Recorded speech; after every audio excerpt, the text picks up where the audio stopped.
The lights flickered again on Galactic Transit Station Helios 7. Administrator. Zix Torval's 4 eyes blinked rapidly in annoyance. This was the 12th power fluctuation today, and it wasn't even midday by station time. The tall, blue-skinned Zerillion pressed his long fingers against the control panel, hoping to steady the readings, but the numbers continued to drop. Station stability at 43%, Administrator, said Technician Grell, her scales shifting from green to a worried yellow. Life support is failing in sections 12 through 17. We've evacuated all non-essential personnel. Zix Torval sighed. Non-essential personnel. That category grew larger every day as more inhabitants fled the dying station. Once a bustling hub for travelers from across the galaxy, Helios 7 now housed less than a quarter of its designed capacity. Redirect power from the outer docking rings, Zix Torval ordered. We must maintain core functions. But Administrator, that will make additional docking impossible, protested Deputy Vexler, his voice ridges vibrating with concern. What? Does it matter? No ships come here anymore. Everyone knows Helios 7 is doomed. The command center fell silent. No one wanted to acknowledge the truth of their leader's words. The station, once the pride of Sector 8, was failing, and none of their advanced technology could stop the decline. An alert tone broke the gloomy silence.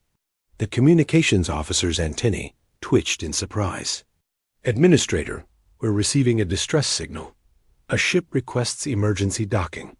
Zix Torval moved quickly to the communications station. Who would come here in our condition? Put it on screen. The view screen flickered to life, revealing a small vessel with unfamiliar markings. Text scrolled across the bottom of the screen, identifying it as the USS Horizon, an Earth vessel. Humans, Deputy Vexler said with distaste. Primitive beings. They've only achieved faster-than-light travel in the last century. This is Captain Frank Miller of the USS Horizon, came a voice over the comm. We've suffered damage to our propulsion system and request permission to dock for repairs. Zix Torval hesitated. The station barely had enough resources for its current inhabitants. But the Galactic Transit Authority protocols were clear. All stations must assist vessels in distress. Permission granted. USS Horizon. Proceed to Docking Bay 3. Be advised our station is experiencing technical difficulties. Understood. Helios 7. We appreciate your assistance. 2 hours later, Zix Torval stood at Docking Bay 3 as the airlock cycled open. He expected to see a full crew emerge, but only one human stepped through the door.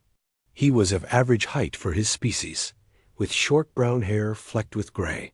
He carried a worn case in one hand and wore a simple blue uniform with a patch that read Horizon on one shoulder. Alan Carter, Chief Engineer, the human said, extending his hand in the Earth greeting custom. Thanks for letting us dock. Captain's staying with the ship to keep systems stable. I just need to source some replacement parts for our injector coils. Zix Torval awkwardly touched the human's hand, not quite grasping the custom. I am Administrator Zix Torval. I regret to inform you that our supply capabilities are limited. Our station is experiencing significant system failures. Carter nodded, looking around at the dimly lit corridor. His eyes noted the flickering lights and the stale quality of the recycled air. Yeah, I can see that. Life support issues, among other problems. We've lost 23% of our environmental systems in the past month alone. Our engineers have been unable to halt the decline. The human set down his case and rolled up his sleeves. Mind if I take a look? I've worked on a few different station types during my career. Might spot something your folks missed. Deputy Vexler, who had been standing silently behind the administrator, stepped forward. That won't be necessary. Our engineers are among the finest in the galaxy. No offense, human, But your technology is centuries behind ours. Carter shrugged. No offense taken. But sometimes a fresh pair of eyes helps. I've got time while I wait for word on those parts. Zix Torval studied the human. Their species had a reputation for being unpredictable and oddly resourceful, despite their technological limitations. With the station failing anyway, what harm could there be? You may examine our systems, Engineer Carter, but do not interfere with our operations without authorization. Fair enough, Carter said with a smile. And please call me Alan. The central environmental control room was a maze of glowing panels and humming machinery. 3 Telsonian engineers worked frantically at different stations, their 6-fingered hands moving rapidly across the controls. They barely looked up when Zix Torval entered with the human. This is Chief Engineer Zorvac, Zix Torval said, gesturing to the lead Telsonian. He has been attempting to stabilize our atmospheric processors. Zorvac glanced at the human with obvious skepticism. What is this? Alan Carter, USS Horizon, the human said. Just offering an extra hand if you need it. The Telsonian made a dismissive sound. Unless you can magically restore a quantum filtration system, there is nothing you can do. Carter walked slowly around the control room, studying the displays and machinery. He stopped at a panel showing airflow diagrams for the station. How long has this section been offline? He asked, pointing to a dark area on the display. 3 weeks, Zorvac replied. The neural connectors failed, and we lack the specialized components to repair them. Carter nodded and continued his inspection. After 20 minutes of silent observation, he opened his case and removed a small device. He held it near various ducts and panels, studying the readings. Have you checked the intake manifolds on level 4? He asked suddenly. Zorvac blinked his large eyes. The intake manifolds are functioning within acceptable parameters. Maybe, Carter said, but I'm picking up harmonic vibrations that suggest a blockage. Mind if I go take a look? 2 hours later, Zix Torval received an urgent message to come to level 4. He found Carter halfway inside an access tunnel, only his legs visible. The human backed out, covered in dark residue, holding something in his hands. Found your problem, Carter said, displaying a mass of crystalline growth. Silicon-based buildup in the primary intake. It was creating a cascade failure through your whole system. Zorvac scanned the mass with a handheld device. Impossible. Our sensors would have detected this. Not if it was growing in the sensor blind spot, Carter explained. The way these older stations are designed, there's a gap in coverage right at the junction points. I've seen it before. The human wiped his hands on a rag. With this cleared, your system should stabilize. You'll still need repairs, but the immediate crisis should ease. As if on cue, the lights brightened, and the air circulation fans increased. Their speed, a status alert chimed on Zorvac's device. Atmospheric pressure stabilizing throughout the station, the Telsonian said in disbelief. Toxin levels decreasing. Zix Torval stared at the human, who was now calmly repacking his tools. How did you know where to look? The administrator asked. Carter shrugged. Sometimes the most complex problems have simple causes. Your systems are advanced, but the basics of air circulation don't change much, no matter the technology. 4. The first time in months, Zix Torval felt something like hope. What else can you fix, Alan Carter? The human smiled. Let's find out. Word spread quickly throughout Helios 7 about the human engineer who had fixed the air system. By the next morning, Alan Carter found himself surrounded by curious aliens whenever he walked the corridors. Some watched from a distance, while others approached with questions or problems that needed solving. Your fame grows, Engineer Carter, said Zix Torval as they walked toward the medical bay. 3 different department heads have requested your assistance today. Alan adjusted the tool belt around his waist. Just doing what engineers do. And please, it's still just Alan. The medical bay door slid open with a grinding noise that made Alan wince. Inside, the room was dimly lit with several alien patients, lying on beds surrounded by blinking equipment. A tall, slender alien with pale purple skin approached them. "Administrator, thank you for coming," she said, her voice musical and light. "Is this the human I've heard about?" "Chief Medical Officer Ely Saran. This is Engineer Alan Carter," Zix Torval said. "Ely Saran is Navari, one of our finest doctors." Alan nodded respectfully. "What seems to be the problem, Doctor?" Ely Saran led them to a row of large, tube-like chambers along the back wall.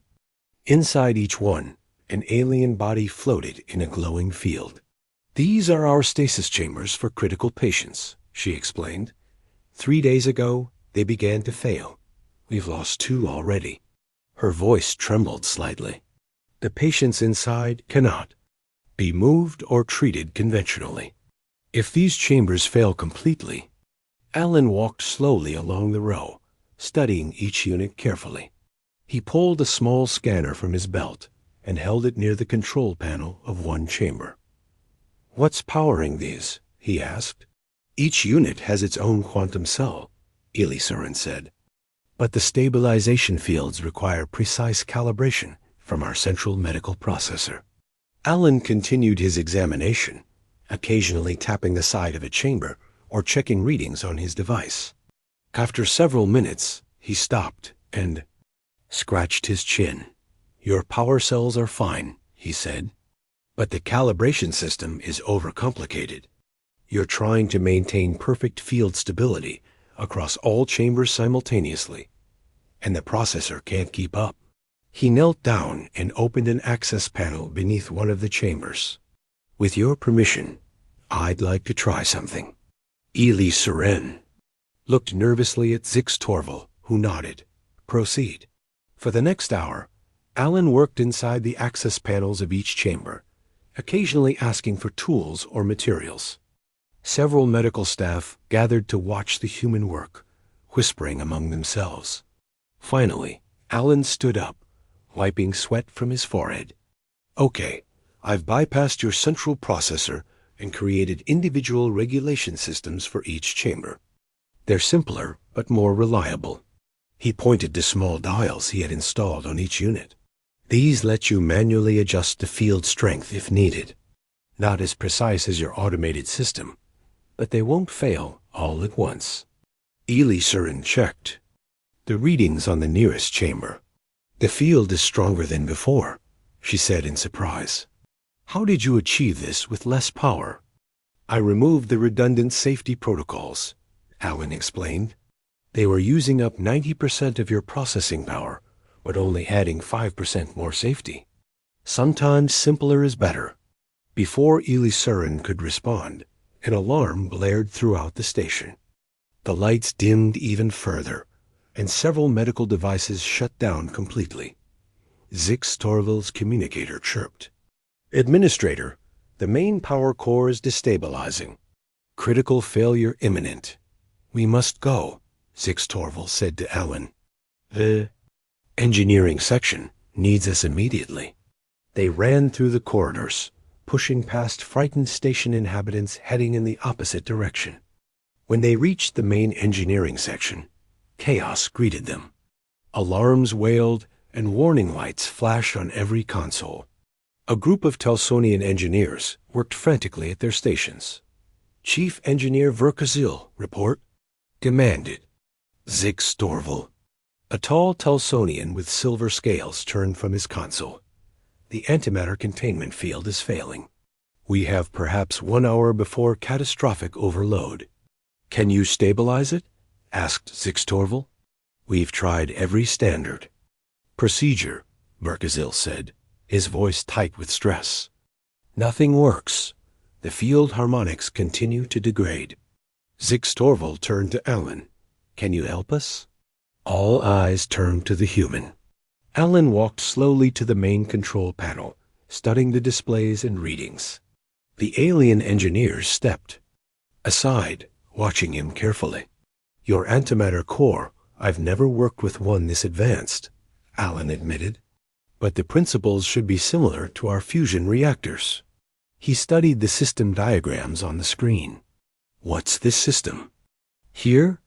He asked, pointing to a network of tubes surrounding the core. The cooling system, Burkazil explained. It circulates cryogenic fluid to maintain optimal core temperature. Alan frowned. And when was the last time you checked the actual coolant? Flow, not just the sensor readings? The Telsonians looked at each other in confusion. The sensors indicate normal flow, one said. Show me the maintenance access for the cooling system, Alan said. 10 minutes later, Alan stood before a large access hatch with Verkazil and Zix Torval. 2 maintenance workers had brought cutting tools and protective gear. This is highly irregular, protested Verkazil. These systems are not designed for manual inspection. Sometimes you have to get your hands dirty, Alan said as he put on protective gloves. Open it up. When the hatch was removed, Alan shined a light inside. He whistled softly. Just as I thought. Your coolant pipes are clogged with mineral buildup. The sensors are reading normal because they're only measuring pressure, not actual flow volume. He turned to the maintenance workers. I need something acidic to dissolve the buildup and a way to flush the entire system. We have cleaning solution for the food preparation areas, one worker suggested. It's acidic. Get as much as you can, Alan ordered, and find me the largest pump on the station. Over the next 40 minutes, Alan and the station crew rigged an improvised cleaning system. They connected a large pump to the cooling system and began circulating the acidic solution through the pipes. Gradually, the temperature readings on the core began to drop. It's working, Burkazil said in amazement. The containment field is stabilizing. Alan monitored the process carefully. We'll need to flush the system with clean coolant once the buildup is gone. And you should install flow meters, not just pressure sensors, for future maintenance. As the crisis passed, the engineering crew stared at the human with new respect. Zix Torval placed a hand on Alan's shoulder. You've saved us twice now. Alan Carter, the administrator said. Perhaps Helios 7 is not doomed after all. Alan smiled tiredly. Every station has problems. It's just a matter of finding the right solutions. He looked around at the advanced technology surrounding them. Sometimes the most complex systems fail because of the simplest things. Verkazil approached hesitantly. Would you be willing to examine our other systems? Perhaps there are more simple things we have overlooked. Happy to help, Alan said. But first, I could use something to eat. Saving space stations works up an appetite. For the first time in months, laughter echoed through the engineering section of Helios 7.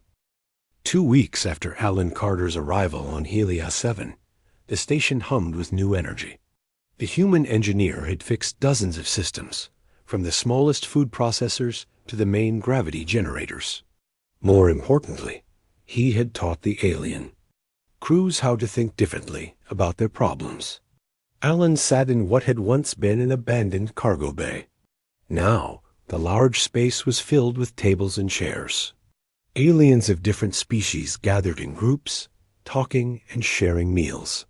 Some even laughed, a sound rarely heard on the station in recent months. Your Fix-It Tavern is quite popular, said Zix Torval, sitting down across from Alan. I would not have thought to create a common gathering area. Alan sipped from a cup of bitter alien tea he had grown to enjoy. People need places to meet and talk. Good ideas happen when different minds come together. Zix Torval's 4 eyes blinked in agreement. We Xerillians tend to keep to ourselves. Most species do. It is unusual to mix this way. But not bad, right? Alan gestured around the room. Look at them. Telsonians and Navari sharing a table. I didn't even know that was possible. It was not before you arrived, Zix Torval admitted. Our species have had disagreements in the past. A small alarm sounded from Alan's pocket.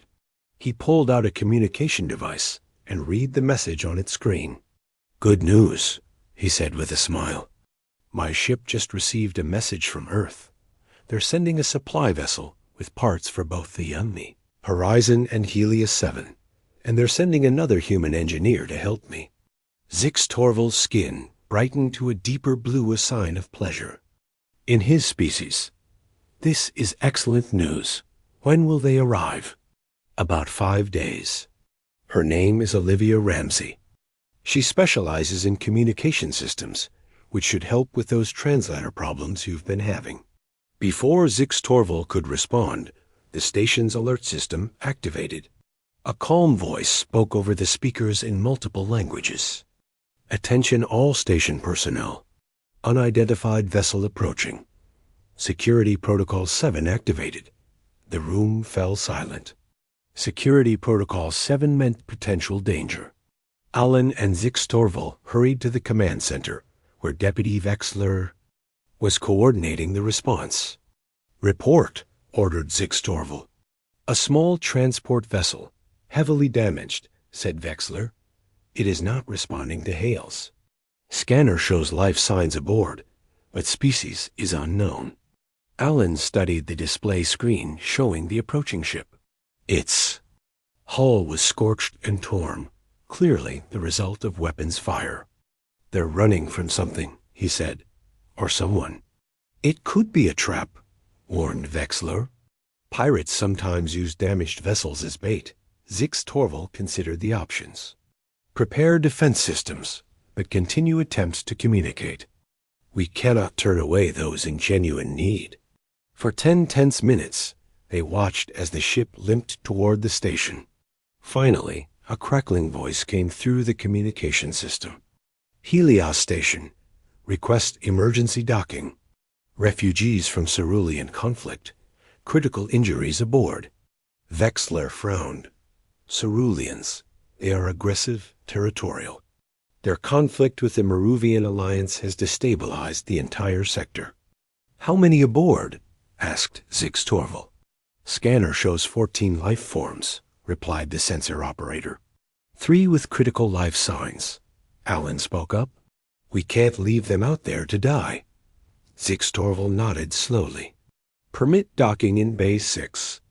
Security teams to stand by. Alert medical to prepare for casualties. 30 minutes later, Alan stood with Zix Torval and a security team as the airlock to Bay 6 opened. The first figure to emerge was a tall, thin alien with pale blue skin and a crest of silver spines on its head. It held its hands up in a universal gesture of peace. I am Naveen, leader of this group, it said through a translator device. We thank you for your mercy. Behind Naveen, other Ceruleans helped carry 3 injured companions on stretchers. Their wounds were severe burns, and lacerations covered their bodies. Our medical team will assist your injured, said Zix Torval. The rest of you will be given temporary quarters in Section 4. Naveen bowed slightly. We have nowhere else to go. Our colony was destroyed. We are the only survivors. As the injured were taken to the medical bay, Alan noticed the nervous looks exchanged between the station security team and the Cerulean refugees. Old prejudices and fears were clearly at work. Later that evening, Alan found Zix Torval in his office, reviewing security feeds from the Cerulean quarters. Keeping an eye on our guests? Alan asked. A precaution, Zix Torval replied. Ceruleans have a reputation for difficulty in accepting authority, not their own. Alan sat down across from the administrator. I have an idea. Instead of isolating them, why not include them in the station repair work? Zix Torval S.I. ridges rose in surprise. Allow them access to critical systems?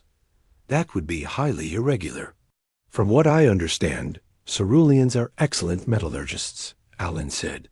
We still need to repair the outer hull sections damaged during the power crisis. They could help.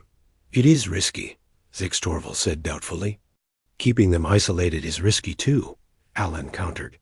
People who feel unwelcome often become exactly what you fear them to be. The next morning, Alan met with Naveen and explained his proposal.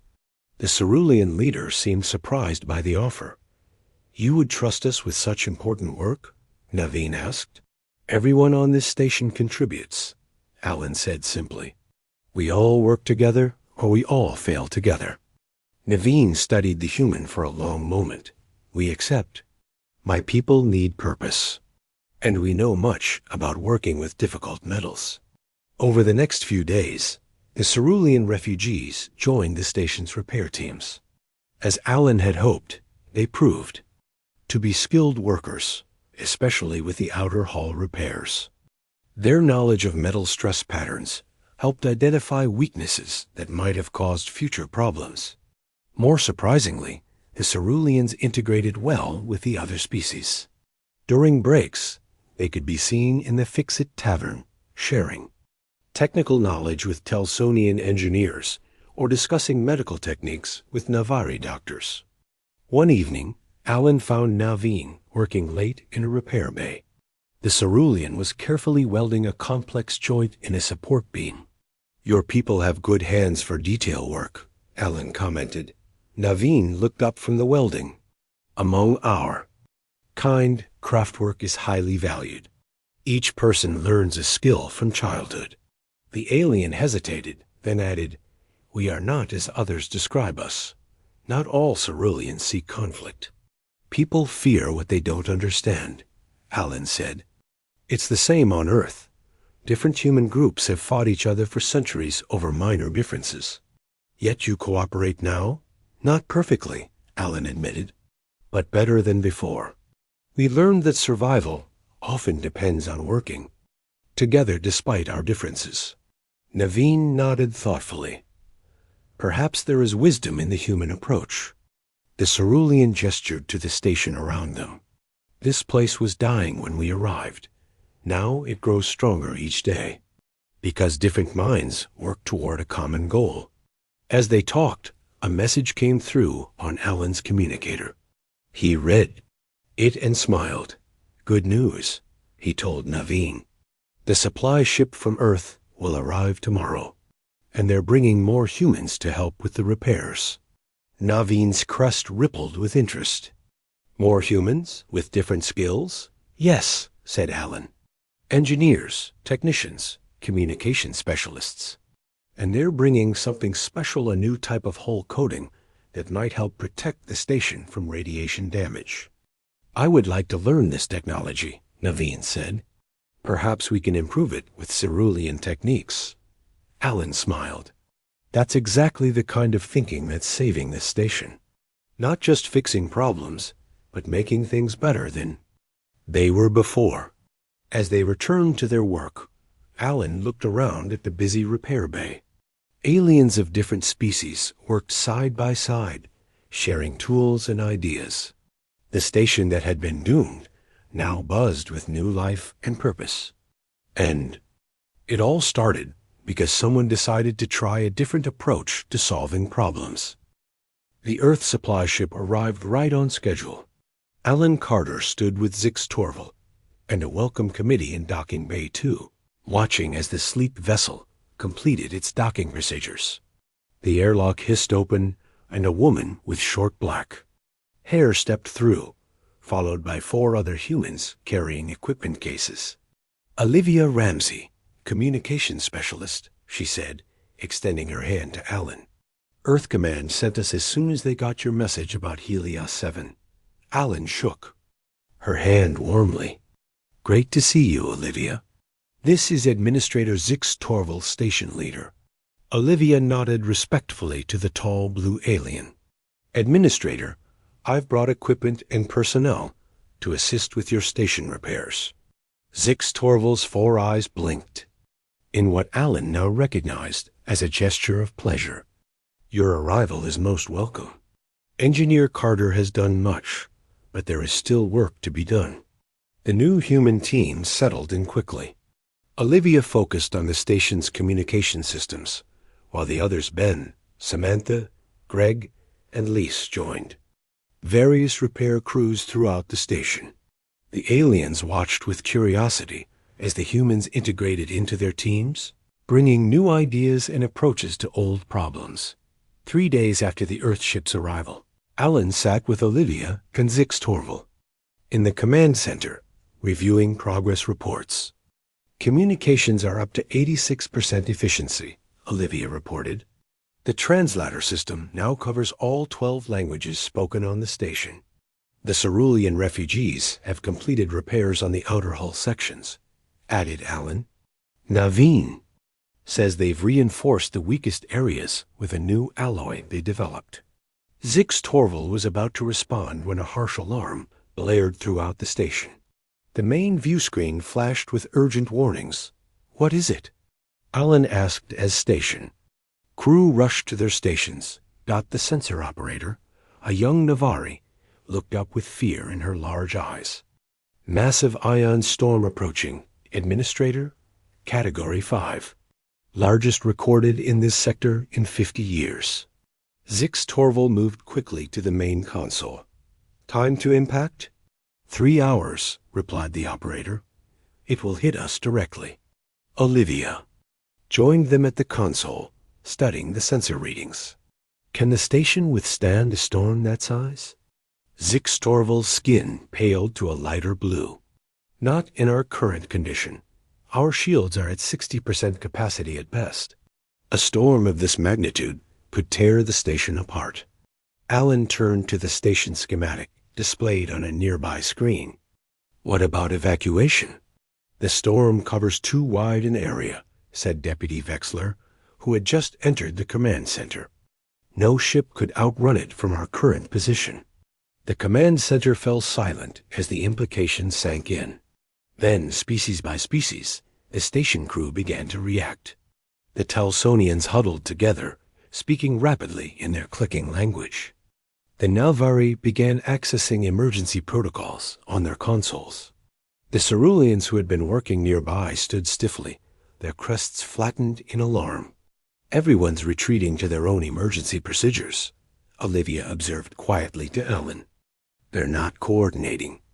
Alan nodded grimly. Old habits in a crisis. He raised his voice. Administrator, we need to gather the lead engineers from each species. Now, in the Fix-It Tavern. 30 minutes later, representatives from every species on the station sat around the largest table in the converted cargo bay. Diagrams and schematics were projected onto the wall. The room buzzed with nervous energy as Alan stood to address the group. We have less than 3 hours before the ion storm hits, he began. Working separately, we have no chance. Working together, we might find a solution. Chief Engineer Verkazil clicked his mandibles skeptically. Our shields cannot be strengthened further with available resources. This is simple physics. Then we need to think beyond conventional shields, Alan said. He turned to the station. Schematic? What if we create an electromagnetic buffer around the station's core? That would require shutting down all non-essential systems, objected Vexler. Life support would be reduced to minimum levels throughout 60% of the station. Better than having no life support at all if the station breaks apart. Countered Olivia. Naveen, the Cerulean leader, studied the schematic thoughtfully. The concept has merit, but the power requirements would be enormous. The discussion grew heated as different species argued for their preferred approaches. Some wanted to focus all resources on strengthening existing shields. Others proposed evacuating to the station's central core and abandoning the outer sections to the storm dot. Just as the arguments reached their peak, the Fix-It Tavern doors slid open. A young human man entered, carrying several equipment cases. Sorry I'm late, he said. The supply ship just dropped me off. I'm Peter Wilson, communications engineer. Alan quickly explained the situation to the newcomer. Peter listened carefully. then set his cases on the table and opened one. "I might have an idea," he said. "On Earth, we recently developed a new system to deflect solar radiation from our orbital habitats. It uses the communication array as a massive deflector." He pulled out a small device and connected it to the station's computer system. "The principle is simple. We reconfigure your main communication dish to create a dispersal field that would weaken the storm before it reaches the station's shields." The alien engineers crowded around, studying the data Peter displayed on the screen. "This has never been attempted at this scale," said Eli Saran, a Navari medical officer who had joined the meeting. "The theory is sound," admitted Vakazil, after examining the calculations.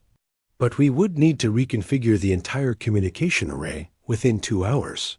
And we would lose all external communications during the storm," added Vexler. Zix Torval looked at each face around the table, then at the storm data showing on the main screen. The massive swirl of energy was moving steadily toward the station, growing larger by the minute. "We have no choice," the administrator said finally. "We will implement Engineer Wilson's plan. All crews must work together." The next 2 hours passed in a blur of activity. Humans and aliens worked side by side, reprogramming systems and physically rewiring crucial components. Peter and Olivia led the communication array modifications, while Alan coordinated the power systems. The Ceruleans used their metallurgical skills to reinforce key structural points. With 30 minutes remaining before the storm hit, the station crew gathered in the command center. The modified communication array extended from the station like a massive umbrella aimed directly at the approaching storm. "All systems ready," reported Olivia from her console. "Deflector field powering up. All personnel secure for impact," ordered Zix Torval over the station-wide system. "Brace for turbulence." Alan watched the view screen as the edge of the ion storm reached them. The station shuddered as the first energy waves struck the deflector field. Lights flickered, and several minor systems went offline. "Deflector holding at 80%, called Peter. "The dispersion is working." For the next hour, the station rocked and groaned as the storm battered it from all sides.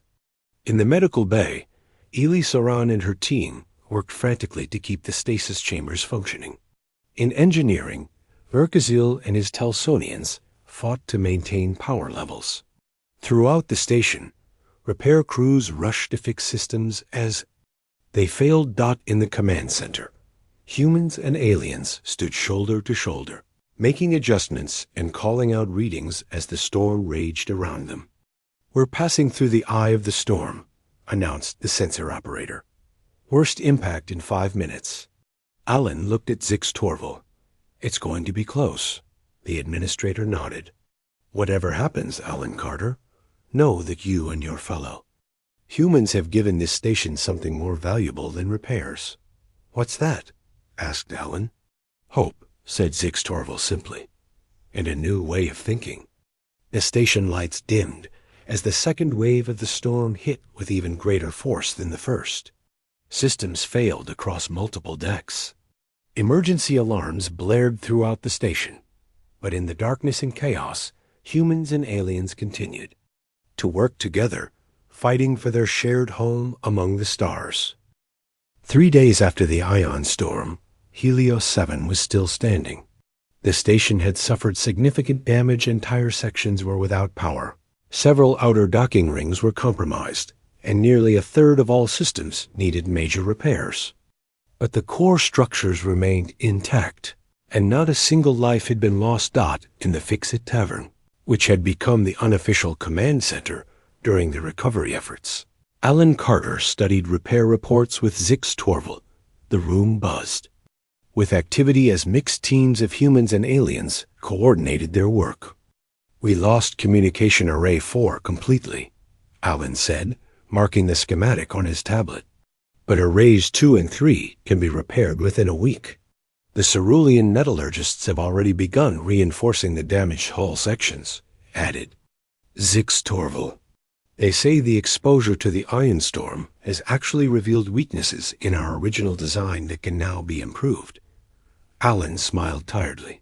His face showed the strain of 3 days with minimal sleep, but his eyes remained bright. That's the silver lining of a crisis. You learn what needs fixing. Olivia Ramsey joined them, carrying fresh drinks for the group. The good news keeps coming, she said. I just received word from Earth Command. They're sending a full supply. Convoy with everything we requested: replacement parts, new equipment, and additional personnel. They must have been surprised to hear Helios 7 survived, Alan remarked. More than surprised, Olivia replied with a grin. According to my contact, when they received our distress call about the ion storm, they assumed the station was doomed. They're calling it the miracle at Helios, back home. Zix Torval's skin rippled with amusement. No miracle. Simply human ingenuity combined with alien expertise. Peter Wilson approached their table, accompanied by Naveen. The Cerulean leader's crest was fully extended, a sign of excitement in their species. We've been reviewing the station's original blueprints, Peter said, and Naveen has an interesting proposal. The Cerulean placed a data chip on the table, which projected a modified station design into the air above them. The ion storm revealed structural weaknesses, yes, but also opportunities. With the humans' deflector technology and our metallurgical techniques, we could transform Helios 7 into something new. The holographic image showed the station with reinforced outer rings and a permanent deflector array integrated into its structure. It would require extensive rebuilding, Naveen continued, but the result would be a station far stronger than the original design, capable of withstanding even Category 6 ion storms. Zix Torval studied the design thoughtfully. The resources required would be substantial. The Galactic Council would need to approve such an undertaking. I think they might, said a new voice. Everyone turned to see Deputy Vexler approaching with a communication tablet. I've just received a message from Galactic Council headquarters. They're sending representatives to assess the station's condition. Alan raised an eyebrow. That could be good or bad news. Are they coming to help rebuild or to decommission what's left? Neither, replied Vexler, his voice ridges vibrating with unusual emotion. They're coming to learn. Word has spread about how Helios 7 survived when no other station could have weathered such a storm. About how different species worked together using unconventional methods. Over the next week, the station continued its recovery. The Earth supply convoy arrived, bringing not only materials, but also more human engineers, technicians, and scientists eager to assist. What had begun as emergency repairs evolved into a complete reimagining of the station's systems and structure.